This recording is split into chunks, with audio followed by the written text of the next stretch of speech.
यकीनन आज की शाम हम सब के लिए बहुत ही धन्य शाम होगी।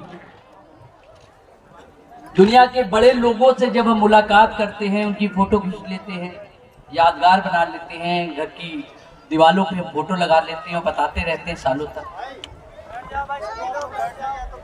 ये हमारे लिए बहुत ही आदर की बात होती है।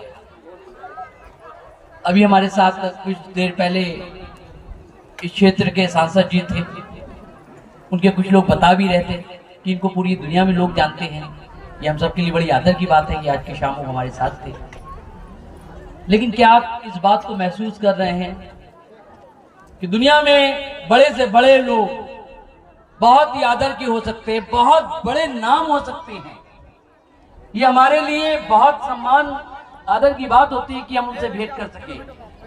लेकिन क्या ये बात बहुत बड़ी नहीं है कि उन सब को बनाने वाला, इस कायनात को बनाने वाला, इस संसार को बनाने वाला आज की शाम हमारे मध्य में मौजूद है। हम उससे भेंट करने को आए हैं और जितना उत्साहित हम हैं उससे भेंट करने के लिए, उतना ही उत्साहित वो भी है कि हमसे आपके साथ संगति रख सके। हमारे लिए बहुत खुशी और आदर की बात है कि आज की शाम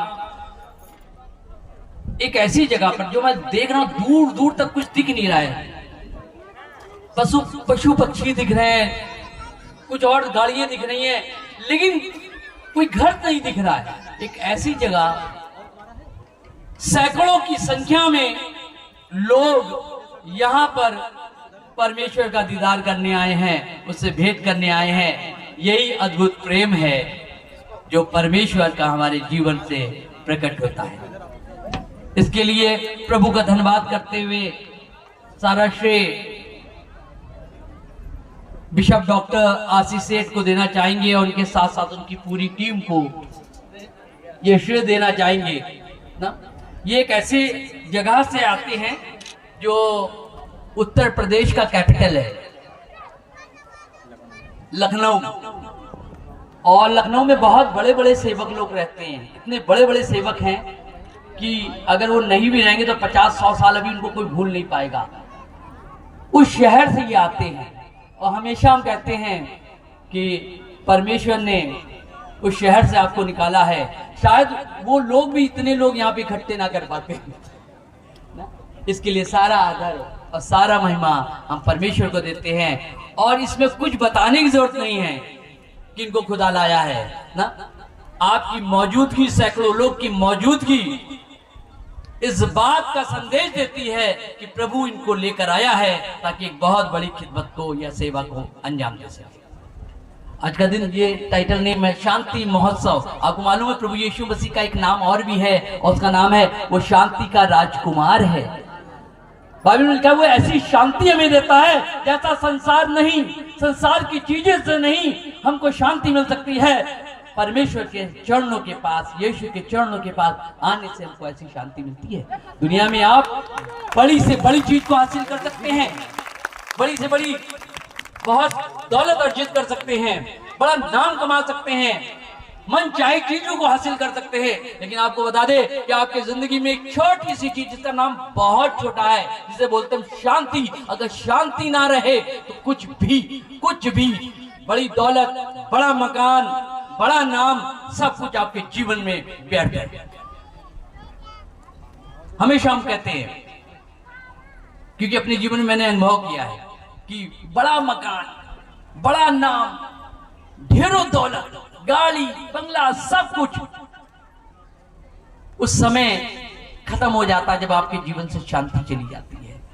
शांति पाने के लिए लोग, दुनिया में कोई ऐसी दुकान नहीं है, इतनी दौलत नहीं है कि आप कहीं से भी शांति को अपने जीवन से हासिल कर सके। सिर्फ एक नाम है और वो प्रभु यीशु मसीह का, जो हमारे जिंदगी में आने के बाद हमारे उजड़े हुए जीवन पे शांति को भरता है। आज के दिन हमारे लिए खुशी की बात है कि इस जगह जहाँ पे हम लोग जंगल बोल रहे हैं, जंगल में मंगल करने के लिए आए हैं, प्रभु के बड़े बड़े महान दास यहाँ पे मौजूद होकर हम सब के साथ मिलकर परमेश्वर की इबादत कर रहे हैं। और उसके साथ साथ हमारे बीच में आचार्य विकास मैसी साहब मौजूद हैं और एक महान सेवक है परमेश्वर के, परमेश्वर इनको लेकर आया है। सिर्फ यहाँ नहीं बल्कि हिंदुस्तान में नहीं बल्कि और भी मुल्कों में प्रभु की ये सेवा करते हैं, लोग इनको जानते हैं क्योंकि प्रभु इनको लेके आया है। बाइबल बताती है सैमुअल को प्रभु लेकर आया और दान से बेसरवा तक लोगों को मालूम हो गया कि परमेश्वर ने उसको नबी मुकर्रर किया है। जब परमेश्वर किसी को लाता है तो दूर छोर तक उसको लोग जानते हैं। और आज के बीच में हम सबके लिए सौभाग्य की बात है। लोग कह रहे थे कि हमारे बीच में सांसद जी आए, इतनी सौभाग्य की बात है। बिल्कुल सौभाग्य की बात है, बहुत आदर की बात थी, लेकिन उससे कम आदर की बात नहीं है कि प्रभु के महान सेवक आज के दिन इस धरती पर ना, यहाँ पे तो खेती करना शुरू कर दिए, बहुत उपजाऊ होनी शुरू हो जाएगी क्योंकि इनके मुबारक कदम यहाँ पर पड़े हैं। और आपका हम कानपुर की तरफ से भी खुशामदीद कहना मांगते हैं, शुभ संदेश देना मांगते हैं कि हम सब कानपुर के लोग भी आपको बहुत प्यार करते हैं। और उसके साथ साथ बहुत से आदरणीय गणमान्य लोग और बहुत ही सम्मानीय पादी साहब लोग यहाँ पे मौजूद है, उनको भी हम बहुत बहुत मुबारकबाद देना चाहते हैं। 1 मिनट में अपनी बात खत्म करूंगा और ये है कि 2 मकसद हमारे यहाँ पे था, एक परमेश्वर को जलाल देने का या महिमा देने का, और दूसरा मकसद ये था कि हमारे देश में जो चुनाव हो रहे हैं उसमें हमारा योगदान होना चाहिए, क्योंकि हमारे लोगों ने जो सीनियर्स थे या प्रीस्ट थे उन्होंने हमको कभी सिखाया नहीं, इसलिए हमारा योगदान कभी इन चीजों में रहा नहीं। लेकिन पिछले कुछ सालों से प्रभु को धन्यवाद करते हैं कि प्रभु ने ऐसे सेवकों को खड़ा किया कि वो जब भी ऐसा माहौल आता है, मौका आता है, जो हमारे देश का एक महान पर्व होता है, एक मेन पर्व होता है ये मतदान का, चुनाव का, इसमें हम हिस्सा लेके आगे बढ़ते हैं। तो ये एक अच्छी चीज थी कि हम लोगों ने यहाँ पे प्रार्थना करी कि परमेश्वर एक ऐसी सरकार इस देश में लेकर आए जो सिर्फ हम